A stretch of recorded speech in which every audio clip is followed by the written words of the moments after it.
anybody out there who's currently has a business or wanting to start one, I mean, hopefully you can do exactly what you just demonstrated, what Shaun just demonstrated for us, and that is to be able to rattle off, a couple minutes of, well, I think primarily this is the person. It seems that is interested in my content, and this is why, and this is what they're wanting to do. This is where they're from, and those kinds of insights are so valuable when it comes to making your business work and making it.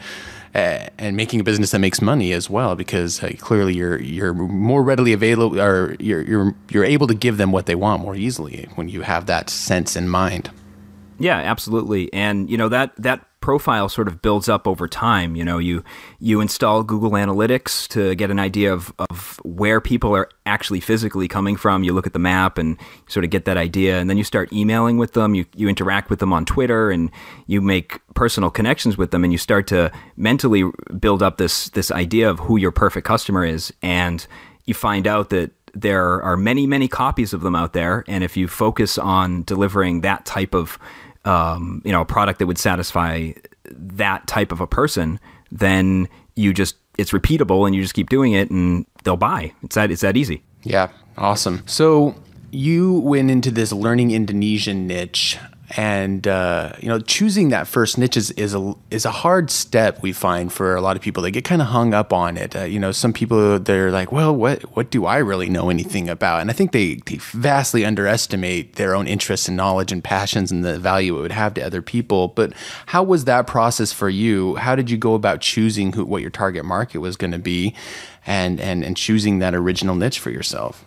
Well, you have to be a little bit skeptical of your own thought process sometimes. So probably the best thing to do is to just make a list of every little thing that you're into. And it could be something from all the way back when you were, maybe you played baseball when you were a little kid. Maybe you played t-ball or something. But, go sort of to evaluate your life and just make a giant list of all the things you're into.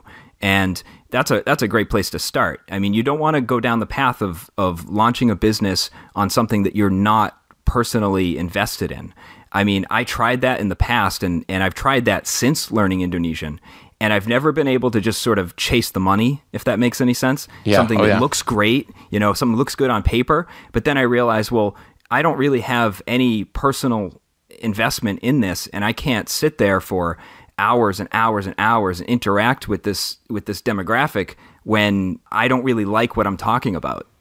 Yeah, so we know that all too well, because if we were chasing the money, as we've said before, we'd be doing weight loss products and selling mortgages. So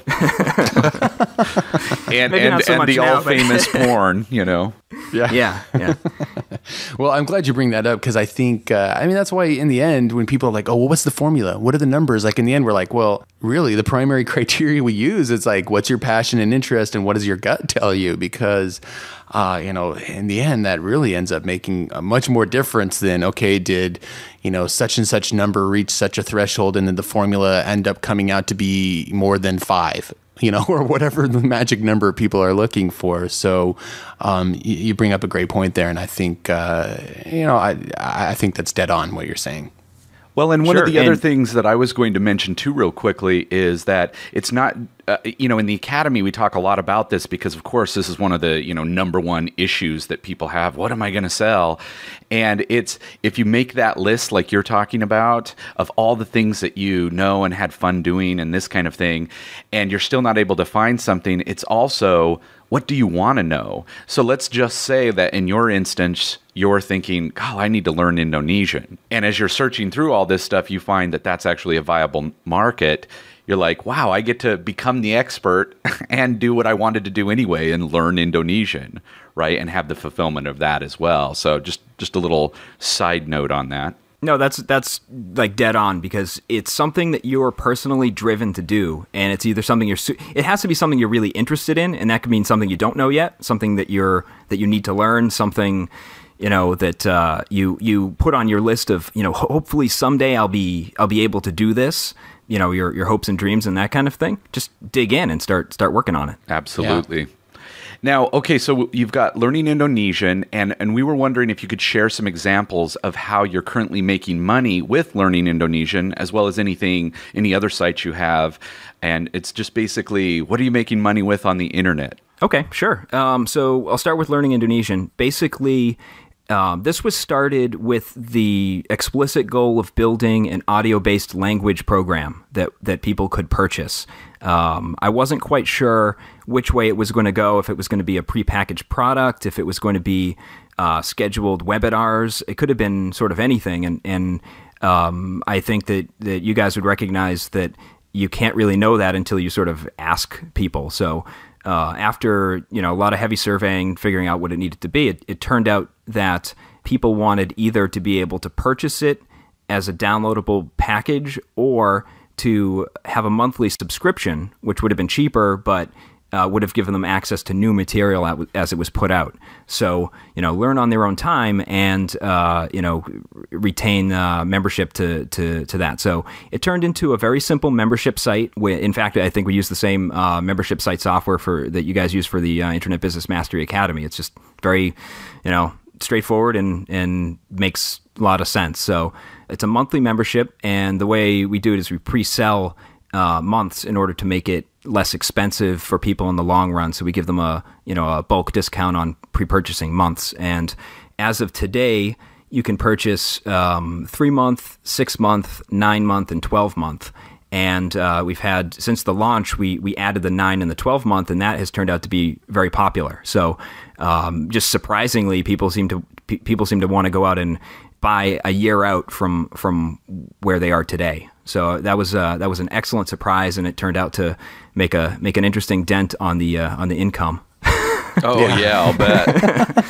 When you get somebody to prepay for the year, I mean, we love the monthly continuity. Imagine getting the entire year paid for right up front. That's awesome. Right, and since then we've done a little bit of experimenting with doing travel affiliate marketing into that niche. It was a bit of a surprise, but realizing that nearly everyone turned out to be travelers, we were able to find some affiliate programs that tied in with hotel travel and travel guides and that kind of thing. So we've started experimenting with that against the list, and that's turning out to be an excellent match. So that's in development.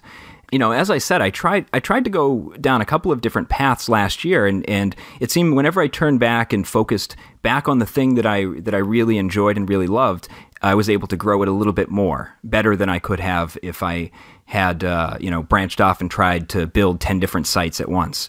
Even though I do it full time, it turned out that even splitting my attention that way didn't turn out to be something that worked for me. So what I've done is I've taken some of that time that, because learning Indonesian it doesn't have to be a full-time project. I've taken some of that available time and I've started doing a little bit of consulting. Going back, I realized one of the things I liked about having a job was being able to work with people and have coworkers and people that I could mentor and people that I could, learn from. And I've spent, a good amount of time connecting up with people, and I found that I really like doing consulting as well. It's something that you think, well, if you didn't have to work, what would you do? And as it turns out, I wouldn't mind doing this. So you get to sort of free your mind and realize, yeah, I really like working with people. So internet marketing is great, but sometimes you don't get to pick up the phone and talk to people. Yeah, it's interesting. We see in the academy, we've seen that you became kind of the unofficial mastermind group consultant. We're like, wow, man, everybody knows Shaun and he's helping everybody. We're like, this is just amazing. Plus, you're teaching them this, like from the course, from the stuff that we teach and stuff that you've learned as well. We were like, wow, he's like the unofficial guy in charge of that mastermind group. Yeah, I mean, it's just I've always enjoyed connecting with people, and I really to kind of shift away. I'm not interested in building a giant internet marketing program that everybody could buy and go down that path, because there are a lot of other people doing it, and it doesn't have anything to do with connecting one-on-one with people, which is what I really liked out of the whole thing anyway. I like connecting with people, and I like internet marketing as a discipline. And between those two things, I found that, well, that translates to wanting to help people, especially in the beginning, get started in internet marketing and help them solve every little problem they happen to have. And so I said, well, why not just start doing that too?